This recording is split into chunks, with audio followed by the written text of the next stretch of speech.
মানুষ যখন জীবনের পথে অনেকটা এগিয়ে যায় তখন একসময় সে বুঝে ফেলে তার কষ্টের দায় আর কেউ নেবে না। যাদের উপর ভরসা করেছিল তাদের অনেকেই একে একে সরে গেছে। যাদের কাঁধে মাথা রাখতে চেয়েছিল তারা ব্যস্ত ছিল নিজের বোঝা নিয়ে। ঠিক তখনই মানুষ শিখে যায় আমার দুঃখ, আমার দায়, আমার কষ্ট, আমার একান্ত। প্রথম প্রথম ব্যাপারটা খুব কষ্টের হয়, মনে হয় কেউ বুঝছে না, কেউ পাশে নেই। ভিতরে ভিতরে ভেঙে পড়লেও মুখে হাসি রাখতে হয়, যেন কিছুই হয়নি। কারণ এই সমাজ কষ্ট শোনে না, শুধু রেজাল্ট চায়। চোখের পানি লুকিয়ে রাখতে রাখতে মানুষ একসময় অভ্যস্ত হয়ে যায় চুপচাপ থাকায়। সে আর কারো কাছে কিছু আশা করে না, বরং নিজেকে গুটিয়ে নেয়। কথা কমে যায়, বন্ধু কমে যায়, ফোনের রিংটোন কমে যায়, কিন্তু চুপ থাকা মানে দুর্বলতা না, এটা এক ধরনের শক্তি। কারণ তখন সে বুঝে যায় জীবন মানেই নিজের ভেতরের যুদ্ধ, আর সেই যুদ্ধ সবসময় সঙ্গী হলো সে নিজেই। প্রত্যেকে তার নিজের যুদ্ধে একা। এই পৃথিবীতে সবাই যার যার তার তার। যাকে তুমি ভেবেছিলে আমার, সেও হয়তো কাউকে তার বলে ডাকছে। এই উপলব্ধি থেকে মানুষ এক ধরনের দূরত্ব তৈরি করে, যাতে কারো থেকে কিছু না চেয়ে বাঁচা যায়। একসময় সেটা অভ্যাস হয়ে যায়, আর তখন সে একা থেকেও ভাঙে না। সে চায় না কেউ বুঝুক তাকে, কেবল চায় নিজেকে বুঝতে শেখা। এটাই আত্মরক্ষা, এটাই পরিণত হওয়া। কেউ যখন বলে তুমি অনেক বদলে গেছো, তখন তার উত্তর হয় না, আমি শুধু বুঝে গেছি কে আমার কে নয়।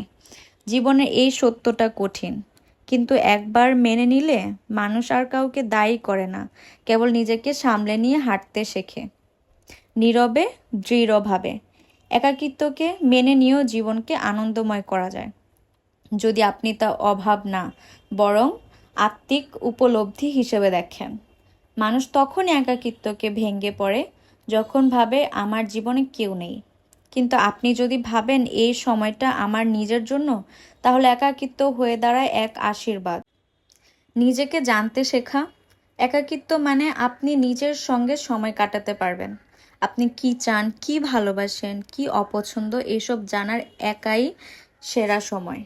অনেকেই সারা জীবন অন্যদের চাওয়ায় জীবন কাটায়, কিন্তু একাকিত্ব আপনাকে নিজের ভেতরে প্রবেশের সুযোগ দেয়। নিজের প্যাশন খুঁজেন, একটা বই লেখা, ছবি আঁকা, রান্না, গিটার শেখা, গার্ডেনিং, যেটা আপনার হৃদয়কে শান্তি আনে সেটাই করুন। একাকিত্ব তখনই কষ্ট দেয় যখন সময়টা ফাঁকা থাকে। প্যাশনের সময় দিলে মন থাকে ব্যস্ত, আর মন ব্যস্ত থাকলে কষ্ট ঘাটতে পারে না। প্রকৃতির সান্নিধ্যে থাকুন, একটি বাগানে হাঁটা, সূর্যোদয় দেখা, মেঘের খেলা দেখা, কিংবা বৃষ্টির শব্দ শোনা। এই ছোট ছোট জিনিসগুলো গভীর এক প্রশান্তি দেয়। প্রকৃতি আমাদের শেখায় সব কিছুর মধ্যেই সৌন্দর্য আছে, এমনকি নীরবতার মধ্যেও। নিজেকে পরিপূর্ণভাবে যত্ন নিন। একাকী সময়টাকে সেলফ কেয়ার টাইম বানান। সুন্দর করে গোসল করুন, পছন্দের খাবার রান্না করে খান, এক কাপ চা নিয়ে প্রিয় বই পড়ুন।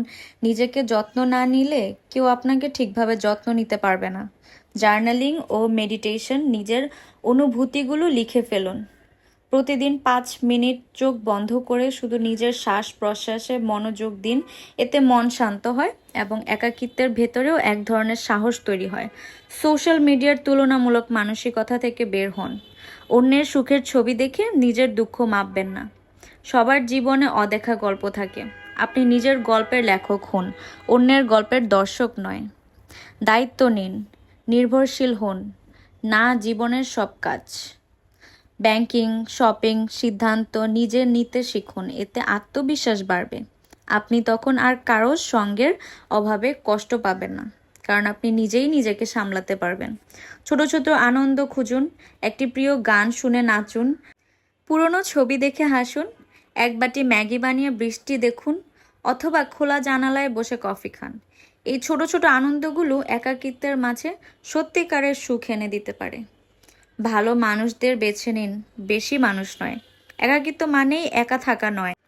অপ্রয়োজনীয় মানুষের ভিড়ও অনেক সময় একাকী লাগে। তাই 2-3 জন সত্যিকারের শুভাকাঙ্ক্ষী থাকলে সেটাই যথেষ্ট। একাকিত্ব মানে জীবন শেষ নয়, বরং নিজেকে ফিরে পাওয়ার শুরু। যারা একা থাকতে পারে তারাই সম্পর্কে সুখী হয়।